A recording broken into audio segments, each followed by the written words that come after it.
Hello sa inyo mga ka-printing. Tips lang to sa pag-press ng ng HTV.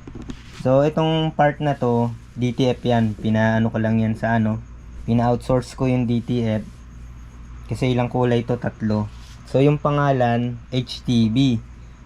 So napansin ko lang kasi kapag yung Teflon yung ginagamit yung pantakip, panglagay dito. Tapos yung texture ng HTV, parang nagagaya niya yung texture nito ng Teflon. So parang texture niya parang pantalon. Tsaka mas parang tumitigas, parang lumulutong yung HTV. So yung ginagawa ko, gumugupit ako sa mga yung mga retaso na HTV. Ayan, tulad niyan. Wag yung may kasi babakat. Pag yung may cut, babakat dun sa dapat plain lang. Tapos yun yung ipatong nyo dito. Yan. Tapos yan, press. Yan yung temperature uli, 160 tapos 16 seconds. Yan.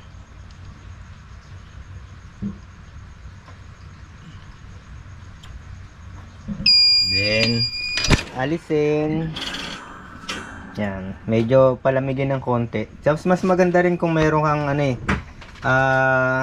nakakat na na heating pad. Kasi kung iaano mo siya dito, rekta sa to. Kung rekta dito kasi yung t-shirt. Yan, yung dulo niyan kasi merong ayan, may tahi. So hindi masyadong lumalapat tong heat press dito, kaya tendency hindi masyadong, lalo na yung mga manggas, hindi masyadong didikit, aangat yung mga gilid. Yan, nilalagay ko sa loob tong sakto sa manggas. Yan.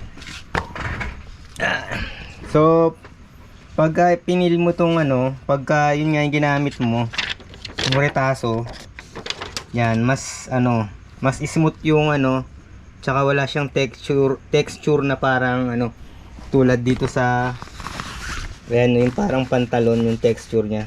Hindi ganun yung texture niya. Smooth. Yan. So yun lang po mga ka-printing, tips lang po yon sa pag-press ng t-shirt,